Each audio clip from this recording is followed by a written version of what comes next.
This came in the mail today. I am super excited. This is the 1UP Super Duty bike rack. Now, these are some of the world's best bike racks in my opinion, and today I will be doing an installation and review of this bike rack. I bought the single and the add-on.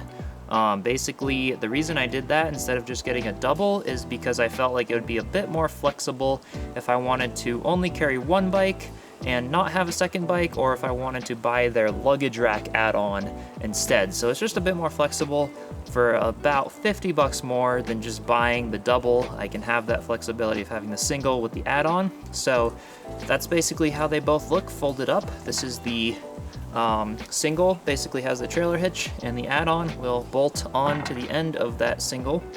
And we have the trailer hitch lock so that no one can take it off the hitch. We have some Allen wrenches that come with the racks. One came with the single, one came with the add-on, basically to put it on the hitch as well as add the add-on. And then we have the 2 bolts for the add-on. And I bought the extra lock bolt for about 24 bucks, I think is what they have it for on the website. And this will allow me to lock the add-on onto the single, which is locked onto the trailer hitch so that no one can steal the add-on as well, rather than just going with these 2 bolts. So it's up to you whether you want to do that, but that is the investment that I made. So without further ado, let's install this on the Tacoma. All right, so I'm going to start by installing the single rack, and then we'll add the add-on. So you notice that after removing all the packing and cardboard and all that stuff, obviously, there will be a blue lever and red lever on both sides of the rack. We need to fold the rack out before we can put it in the trailer hitch. And so to do that, we're gonna take the blue lever and we're just going to pull up on it. And it might be a little bit firm at first, but just pull it up like that on both sides. And that will basically unlock the rack so that we can fold it out. So now that those are both pulled up, all we gotta do is fold both sides of the rack. This might be a little bit difficult, but it's supposed to be very tough, just to make sure that there's no wobble or shaking. And once that whole entire rack is folded out like so, let me flip it around so you can get a better view. We're just going to push both these blue levers back down to lock it in place so that it doesn't ever fold in. So that's all we got to do first. Now let's go install it into the receiver trailer hitch on my truck.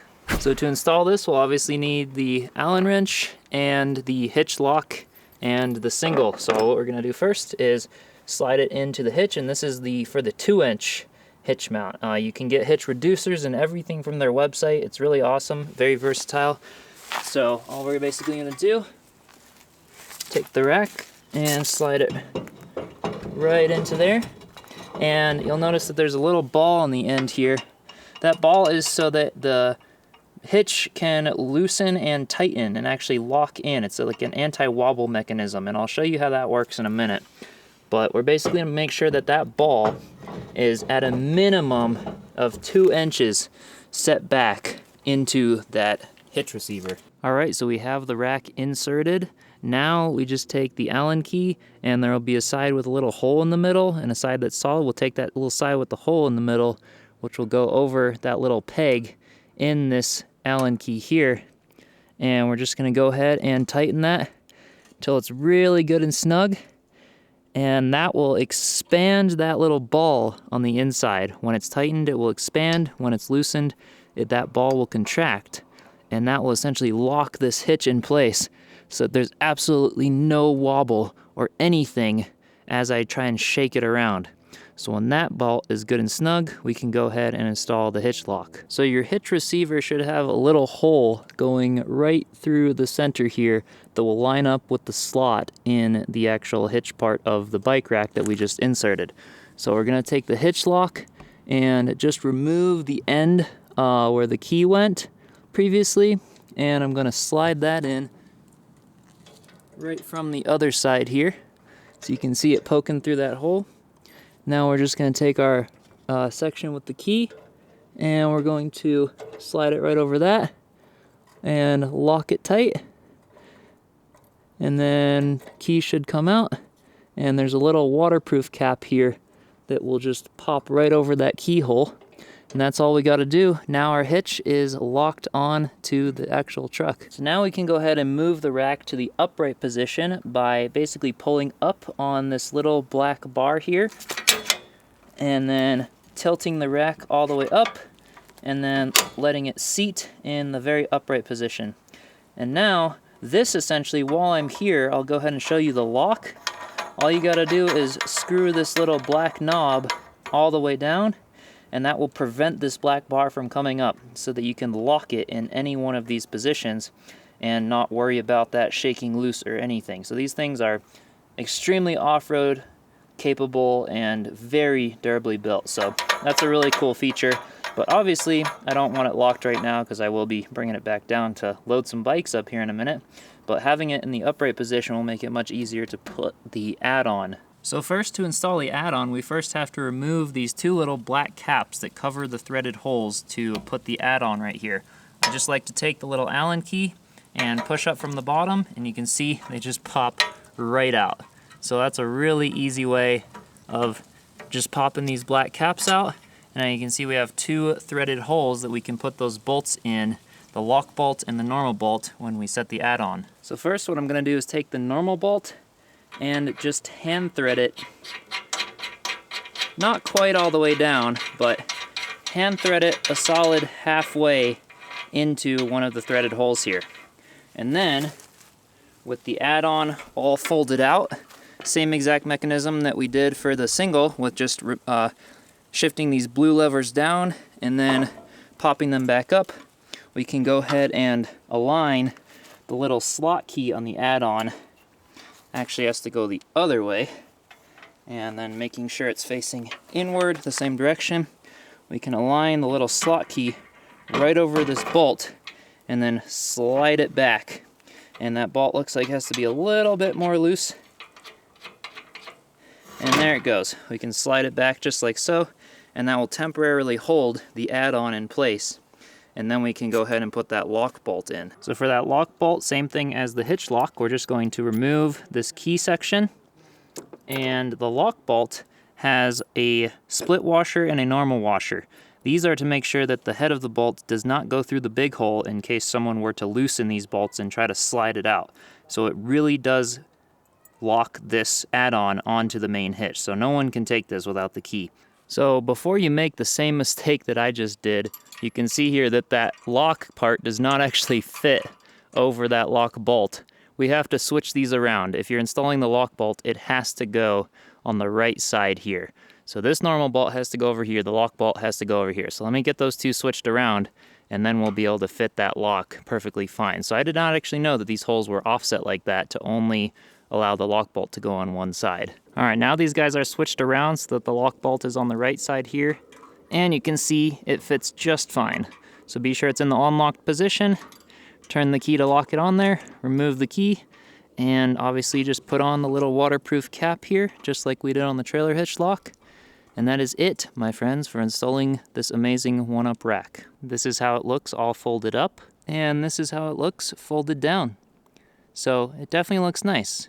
I think now it's time to put a bike on it, show you guys how that works. But before I do, I'm going to give you an initial first impression of what I do and maybe don't like about the rack as it is right now. So what I absolutely love about this rack is that it is extremely solid. It is not going anywhere. It is like 1/2 inch thick, solid aluminum, and I love that it's all aluminum because aluminum does not rust or oxidize the way that steel does.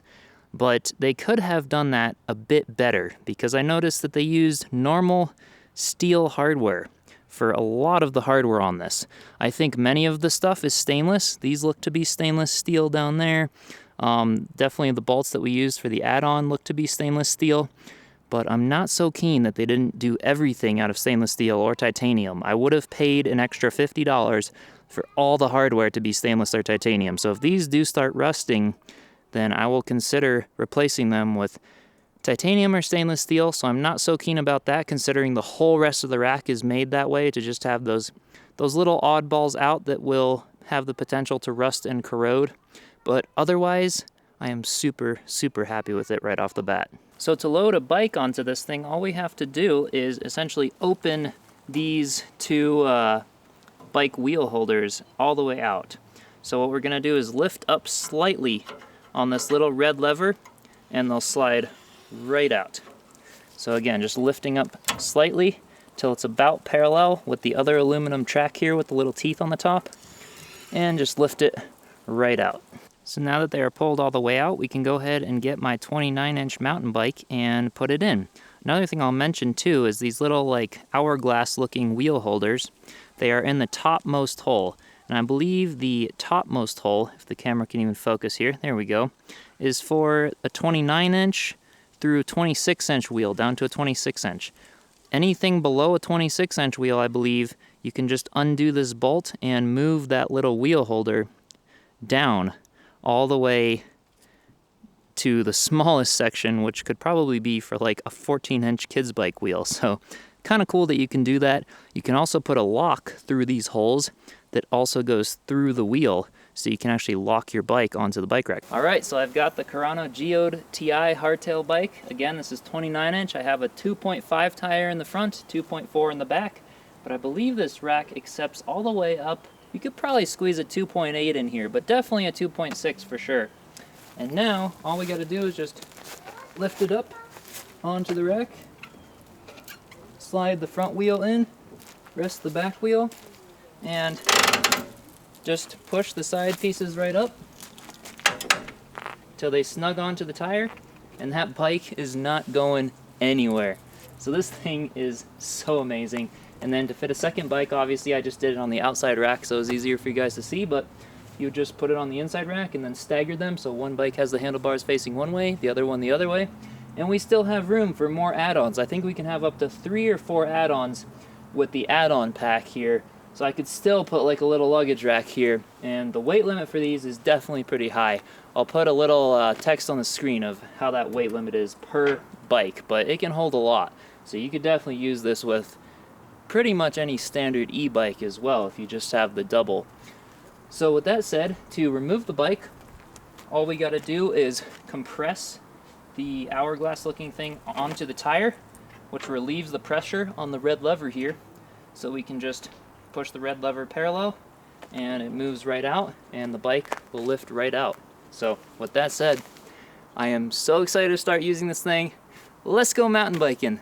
But before I do, I'll end this video so that you guys can see me mountain bike in other videos. But hope you enjoyed. I'm super excited to have this rack, and I'll see you in the next video.